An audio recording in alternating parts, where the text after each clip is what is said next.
What's going on, my friend? And welcome to the Messenger podcast with your host, Sam Cologne. And today we are talking about weathering the storm and how your test becomes your testimony.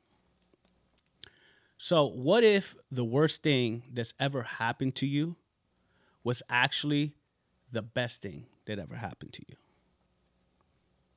And I know from personal experience that when that worst thing is happening, it sure as heck don't feel like the best thing that's happening to you. And so today I'm going to share with you a very intimate and private thing that I really don't talk about a lot. You know, every now and then I'll share, depending on what it is that's being shared. If God is calling me to share that particular thing, I share snippets of it. But today I want to share with you what I would say was what I would consider the worst thing to happen in my life, right? Unto this point. And it was the death of my mother. And why was it so impactful was because she was taken from us through a gunshot. She was murdered. And, you know, I'm not going to go into the details of what happened that day. I'm going to go into the details of what I felt that day. Right. And so that day, the way it started was about 1 o'clock in the morning, 1:30. And I had went to sleep early that night because I wasn't feeling well. And my sister called at that time, and my wife happened to pick up the phone. Now, my wife wakes me up out of my sleep, and she hands me the phone, and my sister tells me, "Mom just got shot." And I felt like I was still in a dream, like I was still sleeping. I couldn't believe it. I was numb. It didn't even sink in at the time. Like I'm still like, well, like what? And I'm talking to her. I can still remember like I'm talking to her like I'm a detective. Like that's how numb I was. What happened? Where did she get shot? Where is she now? Who did it? Do we know who did it? What like give me I'm asking questions from a very numb state, not realizing like my mom just got shot, you know, but I was such in shock because I just came out of my sleep and trying to stay composed and collect information. I still remember that I got dressed. Me and my wife got in the car. My mother-in-law came over to stay with the baby at the time. We had one kid at the time. And I don't even remember how I got to the hospital. I just remember being in the hospital. And when I got there, say at least 25 of our family members were there. And she was in surgery at the time.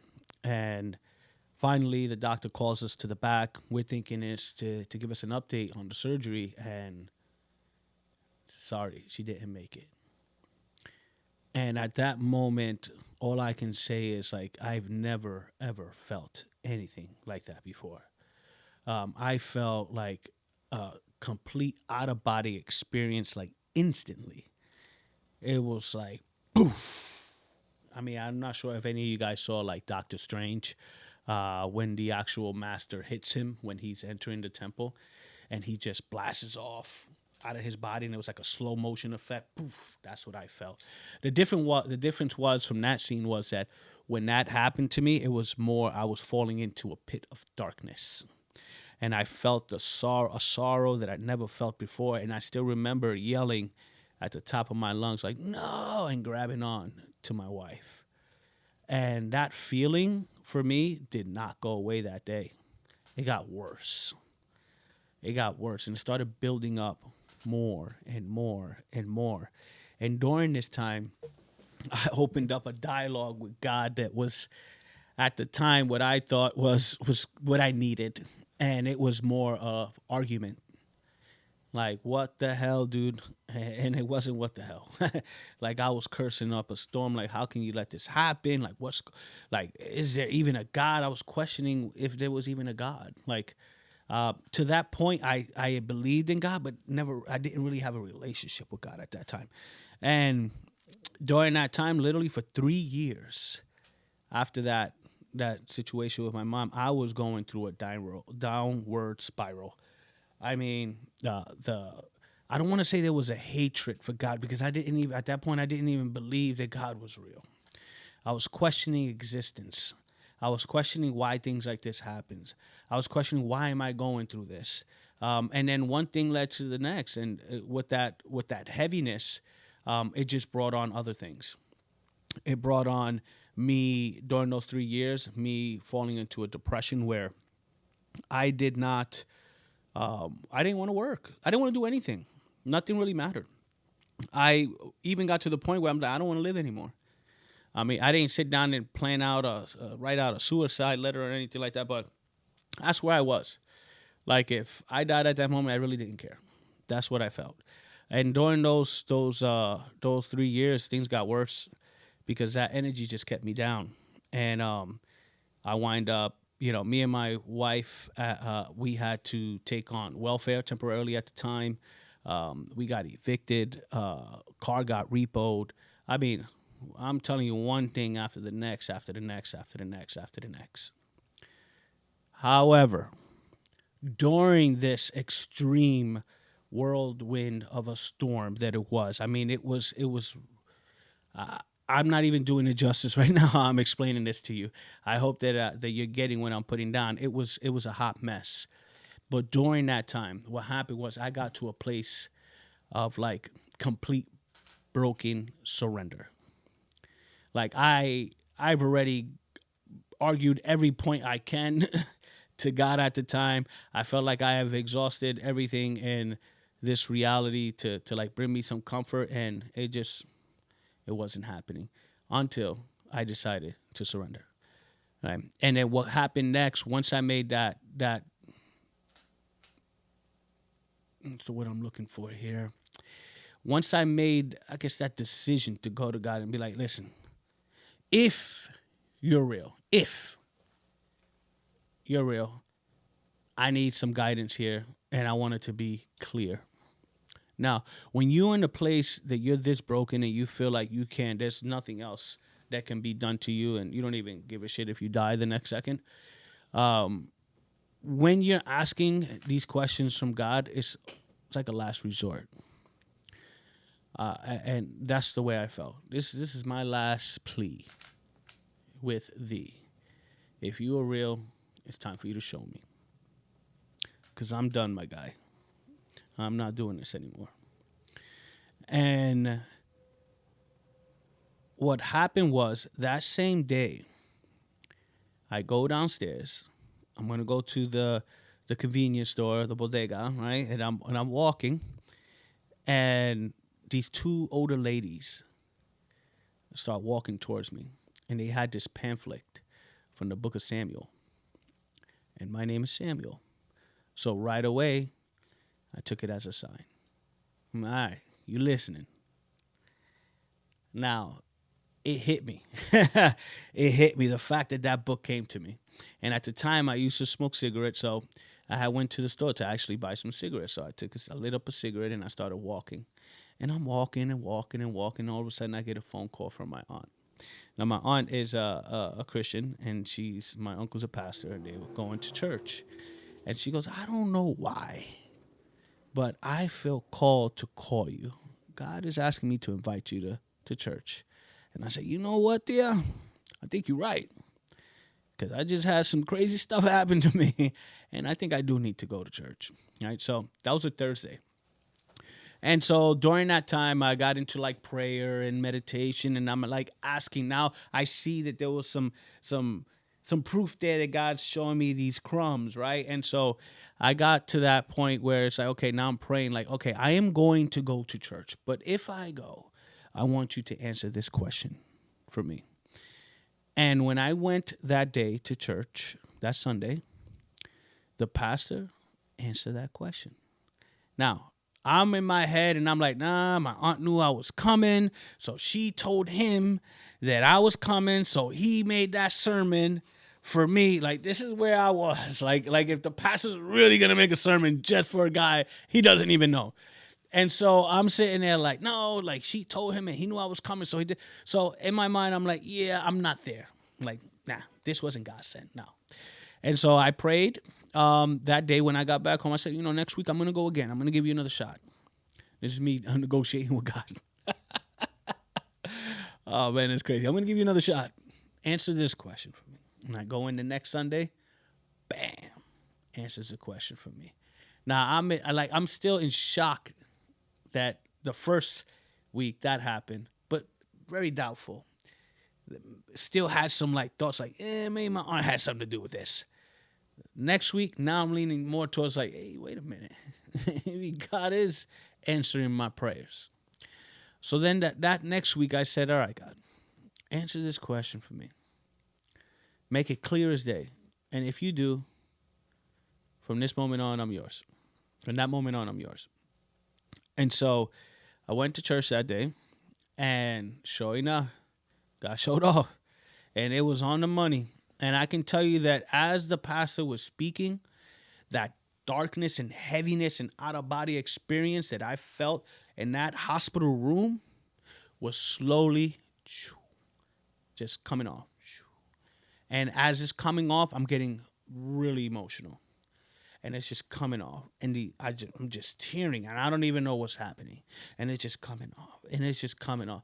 And finally, boom, Spirit came over me, cleansed me. I felt this warmness, lightness come over me, and I was gone.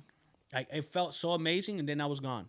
Then I remember just like opening my eyes, and there's people all around me, and they're praying for me, and the gentleman next to me was holding me, and I'm like, what the hell just happened? Like, what is going on? But I did know I felt different. I felt better than before that situation happened with my mom.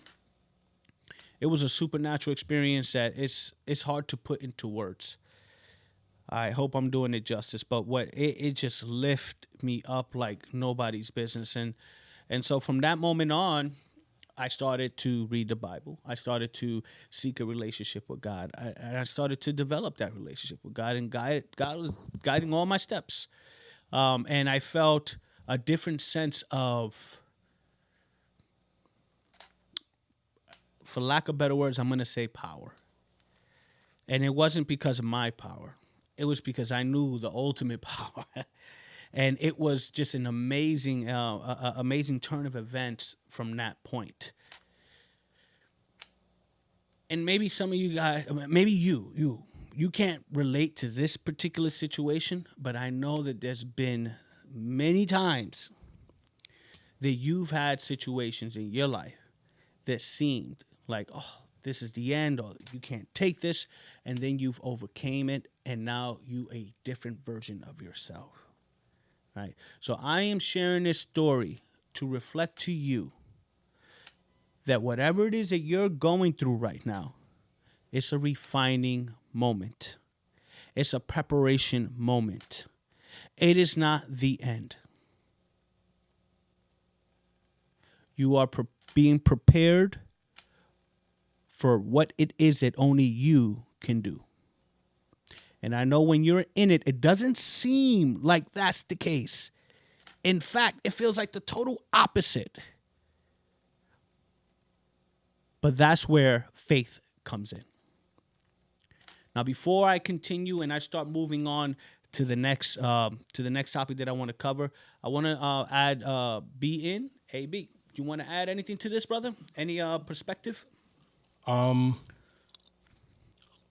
No, not right yet. Not yet. Not yet.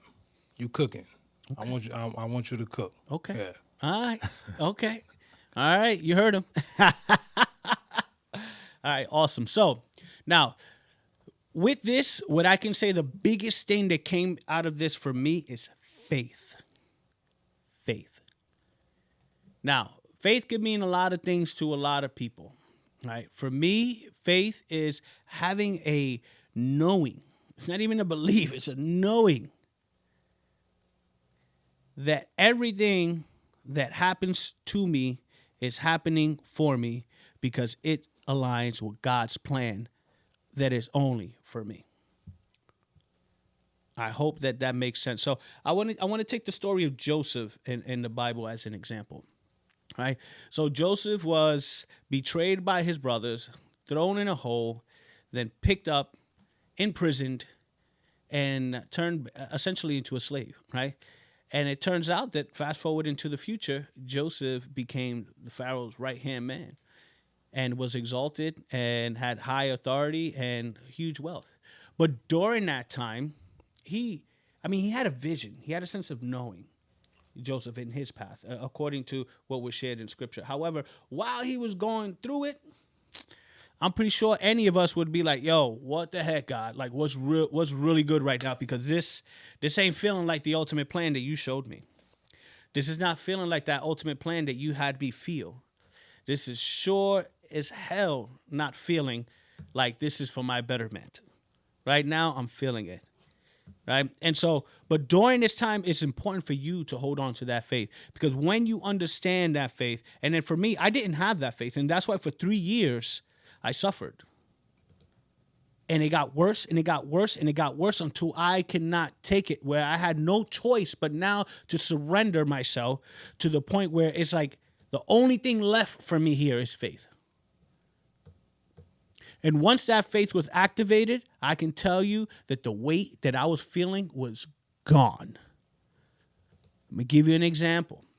So remember earlier on, I shared with you that I was getting, a car got repoed, and the house, our apartment was, we were getting locked out, right? And so the night before we were getting locked out, I was at my pop's house and we were talking, right? And he goes to me, son, what are you going to do tomorrow? And I'm like, Pops, I don't know, but I have this sense that everything's going to be okay. And he's just looking at me like, but how? Like, how? Is it just like magically going to happen? I'm like, I don't know how to explain it to you, Pops, but I feel like everything is just going to be okay. And this had happened, the situation that I had explained to you in the church where the Spirit was moving through me, that had happened probably 2 weeks before we were getting evicted, right? And so those whole 2 weeks, I just was like full of faith and just a sense of knowing that everything is all good. And there was nothing bothering me. Even though car was repoed, money was tight, it was just like, I'm good. I know there's a better plan here. I didn't know what it was, but I knew there was a better plan here. And so the fact that I had that sense of knowing, I was able to just like breeze right through that. And what happened that next day was just like amazing. And Cheryl's at the door, bing, bing, bing. I go to open the door, and again, there was no sense of fear or anxiety. It's just open. I already knew it was going down. Yeah, we're here to lock you out, whatever, blah, blah. And the moment that the gentleman is talking, I had an image of a person come into my mind. And essentially was like, tell that person that you need X amount and that you're going to get them that money back, but you don't know when, but you will. And you'll get it to them as soon as possible. And so I told the chef, hey, can you hold on for a second? Give me a second. And I asked the super, I'm like, hey, can you call the owner real quick? So he calls the owner. I get on the phone with the owner. I'm like, hey, listen, if I could get somebody to send you the money right now, can we just call this whole thing off? And he's like, well, if you could get me somebody to wire the money, Sam, I don't want to put you and your family out in the streets. Absolutely. Go ahead and do that. So I called the person up. I said, listen, I know I never asked you for anything. I just got an image from you, from God, you to send me $2,500, and I'll get it to you as soon as I can. And they were like, yeah, no problem, no doubt. And I was shocked. And so I said, okay, 1 second, put it on speaker. The owner and them are talking. They exchanged the wire instructions. Boom, within I think it was about 45 minutes. Boom, the whole thing was done. And the sheriff went, and we were good. That next morning, I got a call for a job offering, making $25,000 more a year than what I was getting paid at the previous job, right? And so it was just one thing after the next, was just like bang, bang, bang, all falling into place. But I don't think that if I didn't go through that process, that my faith would have been that strong for this to come into fruition. That's what I truly believe. But the fact that all the BS was just torn away and all I had was faith, then it just, God was showing off, like literally showing off. It was one thing after the next. Then right after that job helped me get into, get on my feet. But also, it also put my back against the wall that there's something better for me out there. Like I've never thought of like, oh, I'm going to flip houses. I'm going to be a real estate investor. Never thought of that. But it wasn't until I went through this whole journey, and then went to that point where I'm working at a place that I was making more than I've ever made before. It wasn't even a lot of money. It was $85,000 a year plus bonuses. So that I had the job for a year. That year I made about $100,000, which was like, to me, I'm like, oh, this is great. But I was working, anywhere from like 12 to 16 hours a day. And within that year, I was exhausted. And now, again, I'm trusting the process. I'm like, God put me here. There must be a reason. Well, I'm just going to keep on showing off. And my numbers were ridiculous. Like the people in that company they couldn't comprehend why every time Sam's on the shift, like our cost is low, the productivity is through the roof. And that was because God was working through me. My team, they all love working for me. All of them. Like if I wasn't on that shift, you can tell the difference in the energy, right? And so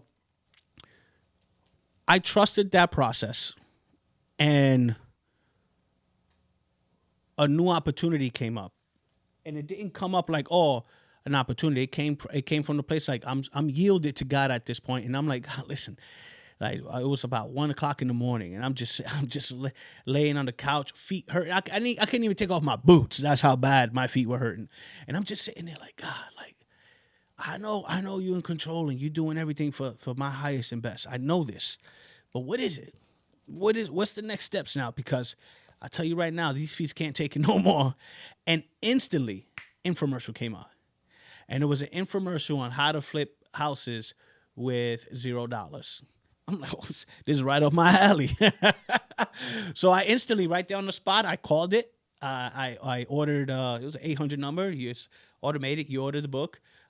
Within less than 5 days, I got the book. And when I'm telling you that I destroyed that book, I read that book in 2 days. And I'm like, I can do this. And then fear kicked in a little bit. And it's like, nope, this is God's plan. This ain't your plan. So you don't need to worry about fear. And that little piece right there, that piece has been the key for me. Because it's like, it's not my plan, it's God's plan, right? And if it's God's plan, it can't fail. That's it. And so I went into this, and everybody that I told is like, you gonna flip houses? Don't you need money to flip houses? I'm like, no, I got this book. It says flip houses with $0. And they're like, you believe in that shit? I'll sell you a bridge. That type of thing. And I'm like, I'm doing this. I know this is God's plan for me. And guess what? I did it. And within 3 months of making that decision, I'm going to do this, I made more within those 3 months than I made the whole past year. I'm like, oh, you better believe it. Like, this is it. And I still remember also, I was telling my aunt, I'm going to put my resignation in. Like, business is going good. This is what I want to do. And she's like, well, honey, it's always good to have something to fall back on and this and that. And I understand that she's coming from a place of like trying to keep me safe. She know what I've just been through. She's like, boy, I don't know if you want to do this. But my heart was so like content. Like, yeah, I know this is what I'm supposed to do. And there wasn't a doubt. And I put the resignation in. And I can see in her face that she's like this nervous look. But I can tell you, fast forward, she is constantly telling me how happy she is that I didn't listen to her that day, that I actually stepped out in faith, and that I'm an inspiration to her. And again, that's just because I've allowed myself to be yielded to God and God's plans for me. Now, am I perfect at this? Absolutely not. And as I've evolved, I've had my hiccups. When those hiccups happen is only when I think that I am doing it. The moment that I'm like, I got this, I'm that, things don't work out. All right, but when I'm aligned and I take that passenger seat and let God take the driver's seat, it's a completely different ride. 100%. And I feel that if I did not go through that period and that storm, I would not have the conviction and the knowing that I have right now. And just like I know myself, you know yourself. And you know that if you didn't go through those specific situations that you went through, you would not be the person that you are right now. And you also know that this situation that you're going through right now is an ant compared to you. And you know that when you're aligned with God and God is leading your path, that everything works out for the greater good. So there's nothing for you to worry about. And I know that you know this. You've had this experience before. And I ask you to tap into that experience, to tap into that knowingness that you've already experienced and bring it to whatever situation you're going through right now. All right, B. Yes, sir. Let's chop it up, baby. Yeah. What do you think? I think the purpose of it, especially, and I went into my story a little bit last episode, just in regards to the storm that I went through in 2022. I think it's important. I think it's important to not take it personal, even though it is personal. Like, it's personal, but it's not because you are a bad person or because you're doomed or cursed or whatever. It literally is for your greater good. Like, coming out of my storm, sitting next to my wife and my wife telling me, like, I'm really starting to resent, like, you, and I don't want to feel that way. And it wasn't losing a parent, for sure. That blow, it was like a dagger to the chest, just because I've always been a good guy. I've always been an optimistic guy. I've always been a positive guy. And what I got out of that moment was none of that has anything to do with being integral with the life that I have. None of that had anything to do with the fact that I was missing the mark. Being a good guy, you still miss the mark. But I always looked at it like, well, I mean well. Doesn't matter. In that moment, in that scenario, in that situation, you didn't perform at the highest function you could. You didn't say the right thing. You didn't do the right thing. There's still growth that needs to happen.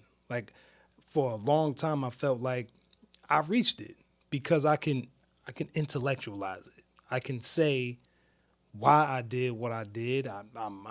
When I reflect back on it, I could be like, oh, nah, it's because I didn't even realize at the time that was like another way to kind of like push my way through owning up to my shit.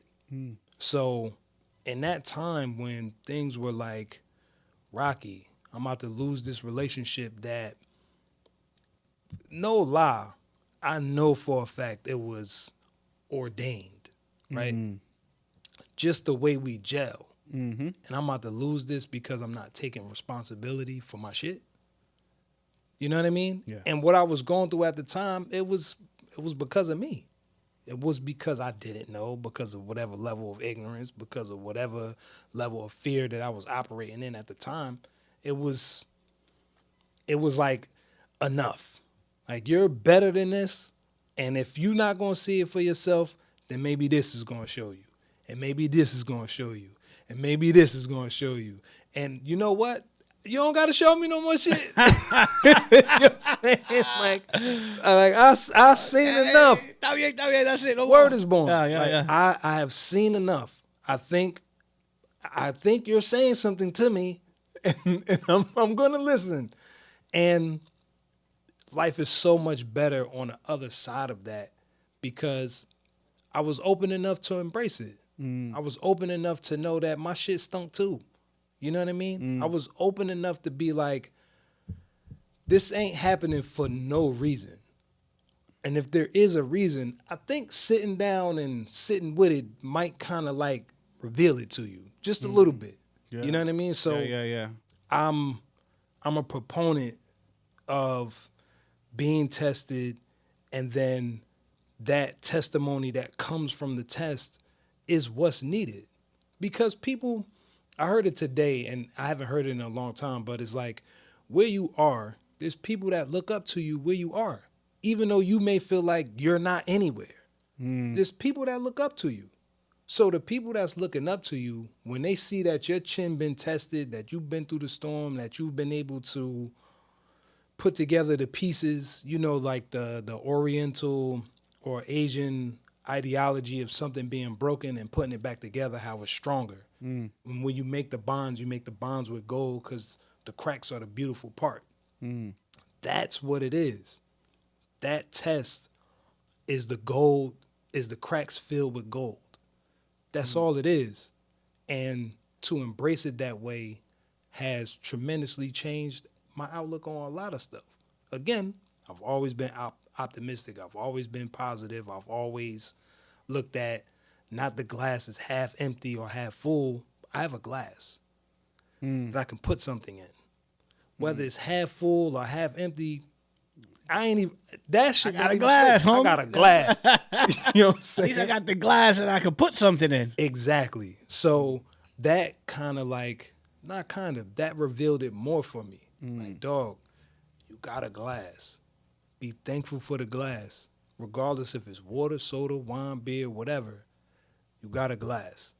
And that means the potential is endless because I have the glass. So I appreciate that space of like being at a low, feeling like shit, feeling like I'm failing as a father, as a husband, as a person, as a friend. Like I felt like not to the point where it was like I'm about to be out of here, but I started having the thought of maybe it might be better if I'm not here. Maybe everybody who I'm letting down, maybe at some point they'll be better with me not letting them down. And it was such a honest space to like look at. It was like, well, it's not that bad. You didn't kill nobody. You didn't steal anything from somebody. You spilt milk. Are you going to clean it up, or are you going to sit there wringing your hands feeling like I'm helpless and I can't clean up the milk? Just clean up the milk. Maybe I don't have napkins and paper towels. Maybe I got to use the shirt on my back to do it. But if I can get it up, I can start over. You know what I mean? So, yeah, that's what that was for me. Yeah. And I mean, I know, I mean, obviously I could see the results of what that period of your time has done for you in present day. Right? 100%. Because we have that relationship. And so I can tell you that it did bear fruit, and it's still bearing fruit. Yeah. And it's just getting started. Facts. Like we said in the last session. But something I want to bring up now is resilience. Like a lot of times I feel that we downgrade what we go through because we're not looking at it from the right set of lens, right? And so like when we understand that through these hardships we gain resilience, we gain life experience, we know what not to do moving forward. It starts to change the different mindset within your mindset and how it is that you see it and the perspective that you see it, right? So there's a quote by Bob Marley, and I want to add this in here because I've been listening to some reggae since yesterday. I've been on my Bob Marley group, Chill, right? yeah. And so, you know, the saying goes along the lines like you will never know how powerful you are until you have no choice. Right? And so like, how true is that? How true is that you don't know what you're capable of doing until you have no freaking choice? And I've seen that time and time again in my life, right? Where it's like, I don't have a choice. So now I have to do things that I normally would not do because I have no choice, right? And this is where I believe we work hand in hand with God's plan for us, right? And the thing is that we won't know until we now have faith in ourselves that yes, we can do this. And I know that I've been in this situation a lot of times where I don't have faith in myself.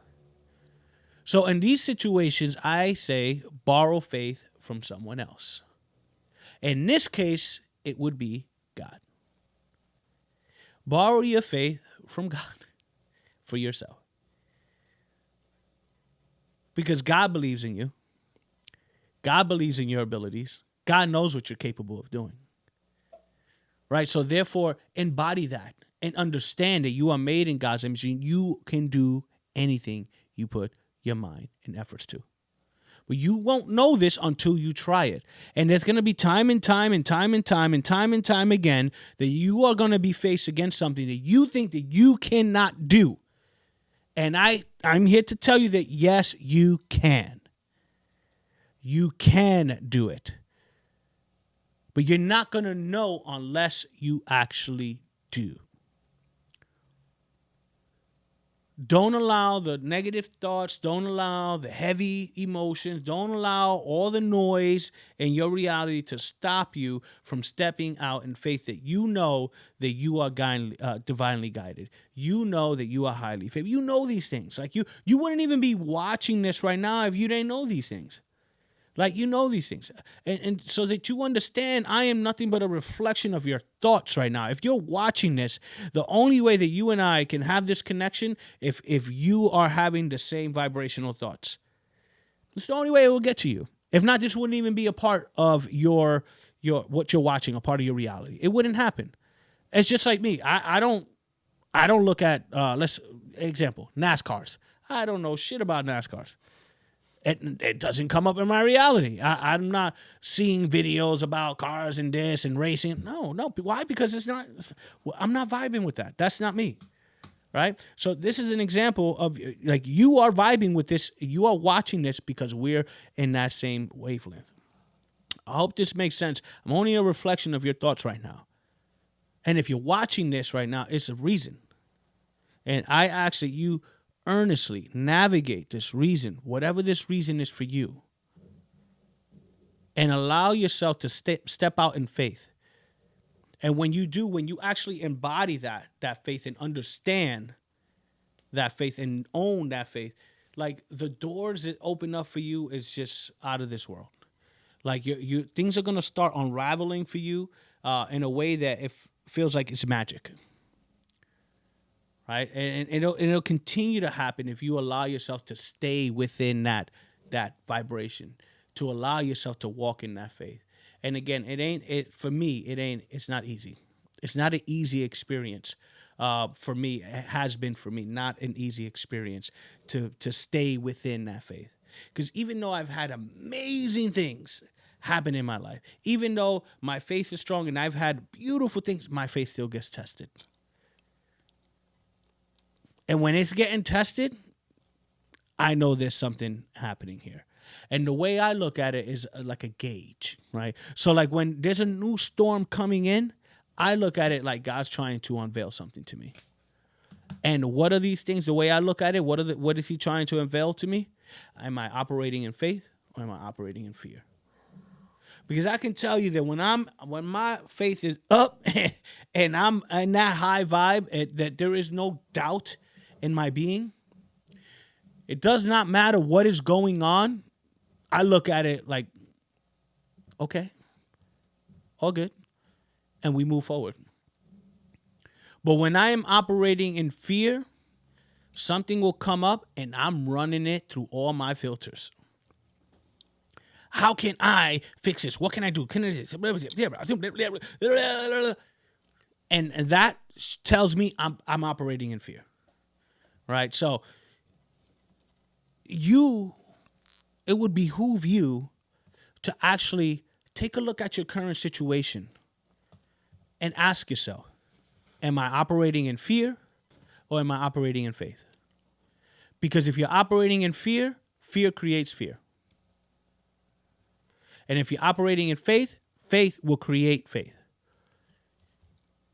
And what I mean by that, right? So if you're operating in fear, the situations that are coming up in your life is going to reflect fear. You're going to feel fear from it. But when you are operating in faith, the situations that come up are going to give you the opportunity for you to reflect faith. So if something's coming up that's somewhat of a hardship and you're operating in faith, you're looking at it differently. You're looking at it like, okay, there's something here for me to learn. Right? You're not looking at it like, oh, woe is me. You're looking at it like, no, God's trying to make me aware of something. What is that? And when you understand this, you're going to change your mindset. And that is a key component on how you look at things, the changing of your mindset. Like if your mindset is like when something is going on, it's a punishment, then you are going to be in a very bad cycle. Because bad shit happens to good people, my friend. That's the truth. And so if you attach bad shit happening to you as a punishment, you're going to walk this life like somebody that's constantly being punished. And I don't want that for you. But if you look at it like these hard things that are happening for me are refining moments and God's trying to show me and teach me something, and for I can become aware of what vibe am I in, how am I walking in my faith, then it'll change things. Because now when something hard comes up and your reaction, you're going to pay attention to that. And instead of you going down the rabbit hole like, oh my gosh, this is wrong, this and that. No, now you're gonna look at it different. You're gonna say, okay, where am I not aligned here? Why is this happening right now? Why am I feeling some type of way about this? And look at it more as an opportunity for you to realign yourself with your faith versus you thinking like, oh shit, it's the end of the world. Right? Because being in that state of mind, you will repeat it like a loop. And constantly, when something bad is happening, you're going to think it's punishment. And I don't know if you remember when you were little, but when I was little, I didn't like getting punished. And when you get punished, you don't feel good. You feel wrong. You feel like I did something wrong, like I'm dirty, I'm not a good person because you just got punished. Right? So imagine you having this thing that when hard things happen, it's a sense of punishment. What is that doing for you? What is that doing for your life? What is that doing for your mind, for your heart, for your body, for your spirit, for all the people that you're around when you're walking around with this heaviness that you're being punished? You're not being punished. This is a refining moment, and I invite you to navigate that. Navigate that. What is that for you? I can't tell you. Only you can tell you.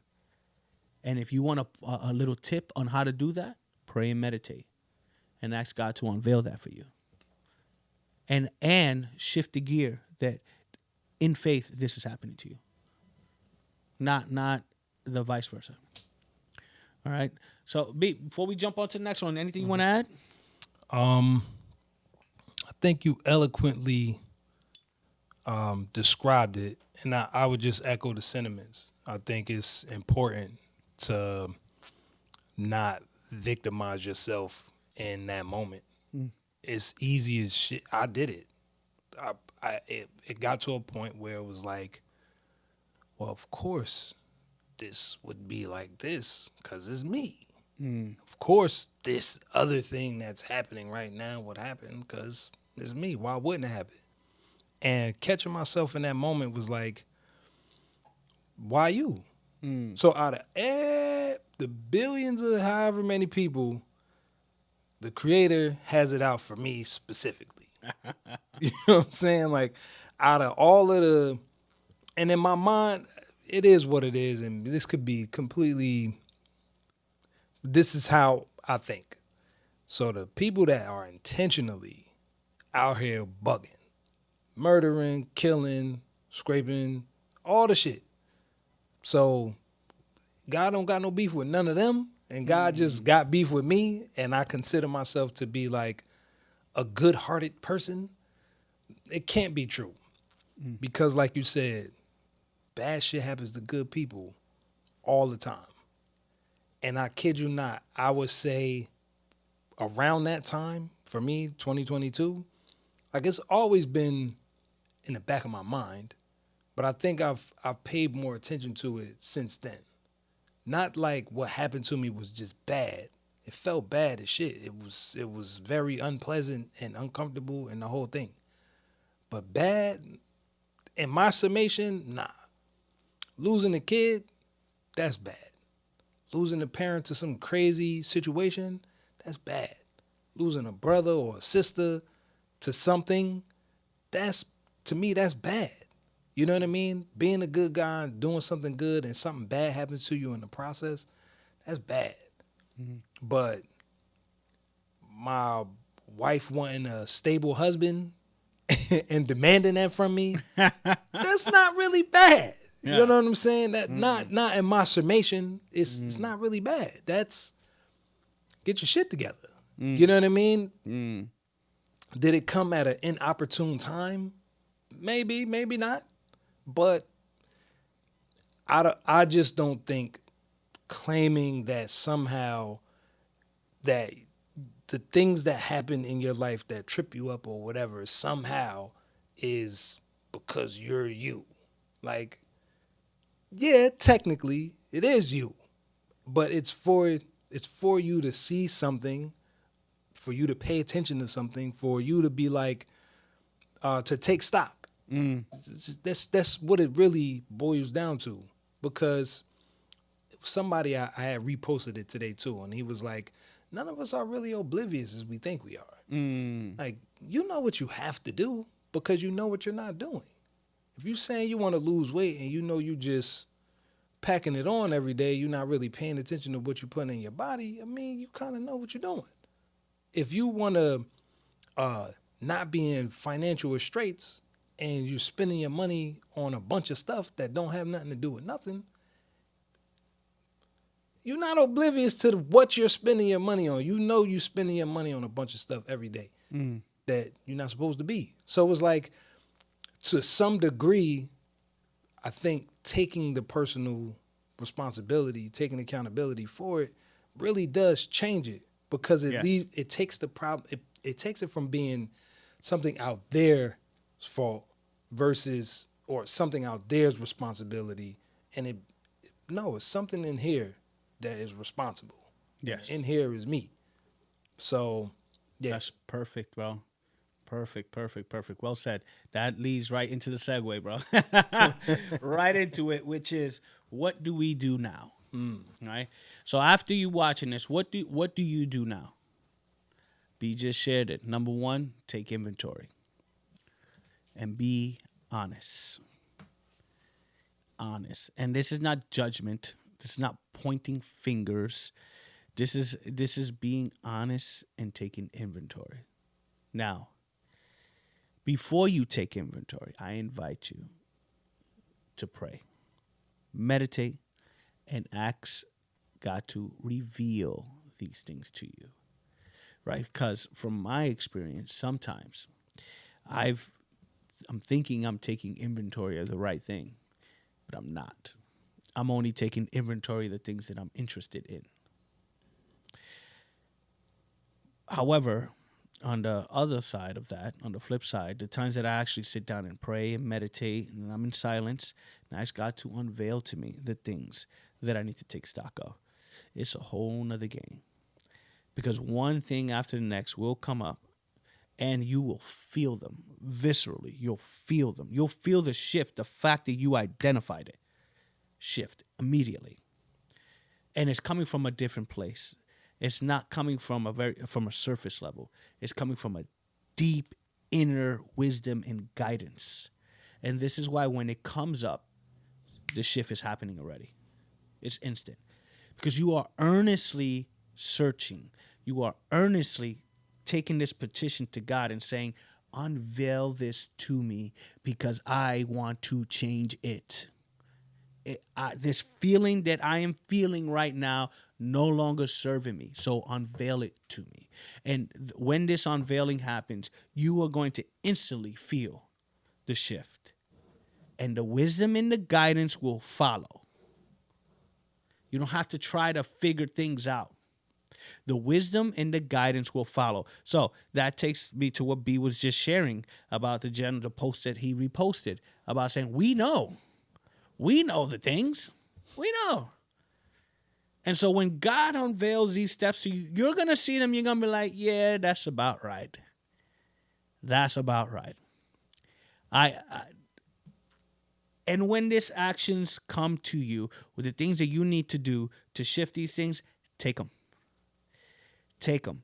Do not hesitate. Do not overthink it. Whatever the guidance is, take it.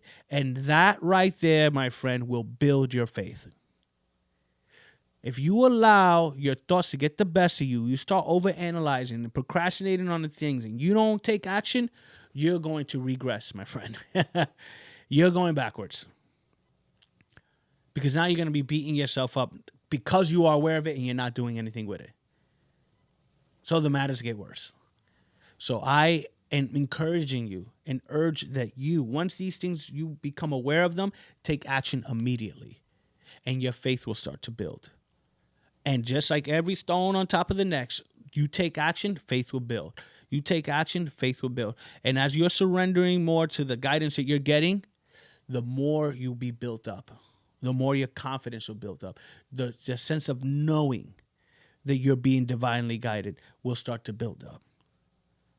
And when this energy starts to build up and you know that every step you take is being guided, fear is non-existent at that point in time. It's non-existent. And when fear starts to come back, because that's the yo-yo effect, because it happens. When fear starts to come back up, you realize that there's something here for you. It's not like, oh my gosh.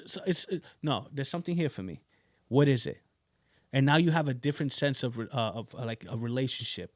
When these hardships, when these storms, when these fears start to come up, there's a different relationship with it.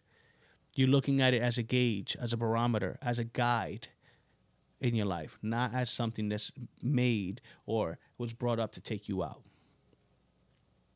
I have another story. I was listening to Les Brown earlier in the week, and he was sharing a story about Maya Angelou. So he had the privilege of meeting Maya Angelou. He was talking about Maya Angelou was talking about how frustrated she gets when people say that she's a gifted speaker. I'm gifted. I worked at this, right? But she went deeper into her story, and she was saying that that when she was little, she was raped by her uncle that also happened to be her neighbor. And she told. And guess what happened? They beat him to death. Now, the fact that they beat him to death, she took it as it was her fault. So she would not talk. Right? She wouldn't talk. She didn't want to be around nobody. She just wanted to be in her room. So what her mom did is she hired her some help. And the first thing that this person was brought in to help her was the action was to read. Read. And so she started reading. And then the next action was write me a report. And she wouldn't do it until she was ready. When she was ready, she handed this lady the report. And the lady was like, you know what? No, here you go. Read it to me because you can speak. And the paper's shaking and stuff. Read it to me. You can speak. And she's like, no, shaking with the paper. Read it to me. You can speak. And she starts to speak. Right? And that was the beginning of who we know Maya Angelou is. And it came from a hot mess, a storm that, like, imagine a little girl going through this. Horrible thing. And then the outcome of it, horrible thing. But it set the stage for who then she became. And I'm not saying that you need to go through these extreme hardships to have these elevated points in your life, right? For you to see the path that's for you. That's not what I'm saying. But what I am saying is that these things happen. And when they happen, change those filters. Don't look at it like, oh, woe is me. Look at it like God's trying to show me something. Right? Before we close, B, you want something? Anything you want to share?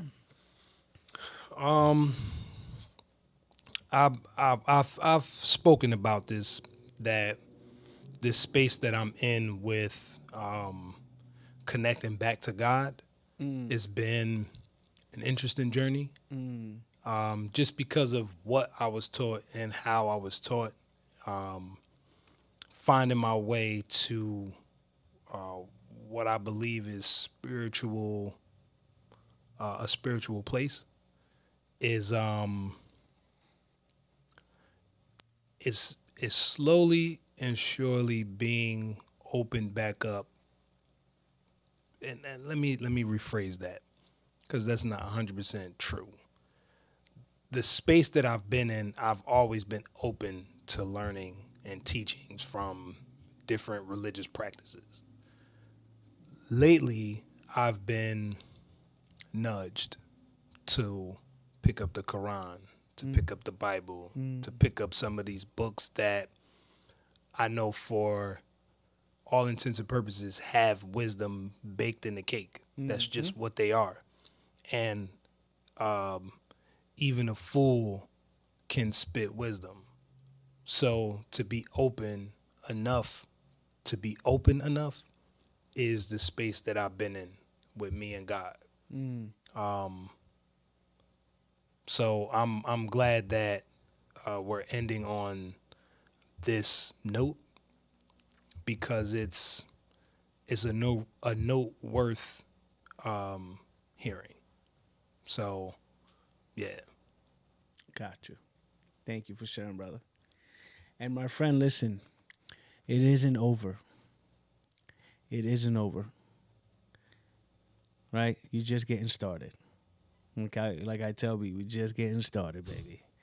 Right? You're just getting started. Look at these trials and tribulations as your stepping stones.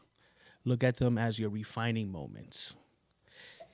Before I shut this down, I want to share one more thing, which I think I've shared in other podcasts, but I want to say this again because I feel like it's needed. I heard this story about from a pastor about when the goldsmith refines the gold. Right? They get the gold, dirt, gold, and all the different shit in there. Right? And so to refine it, what they do is they crank up the heat. And when they crank up the heat, the impurities come up. It's just like in your life when God cranks up the heat, those impurities come up. It's indicating to you, this has to go. So then the goldsmith scoops it, gets rid of it, cranks up the heat again. Those impurities come out. Goldsmith scoops it, gets rid of it, crank it up. Those impurities come out. And the goldsmith knows when the gold is ready, when he or she looks into the gold and sees their reflection. You know what I'm talking about. See your reflection, my friend. Until next time, sending you much love, many blessings. Love you very much. Remember, I am you, you are me, and we are one. Peace.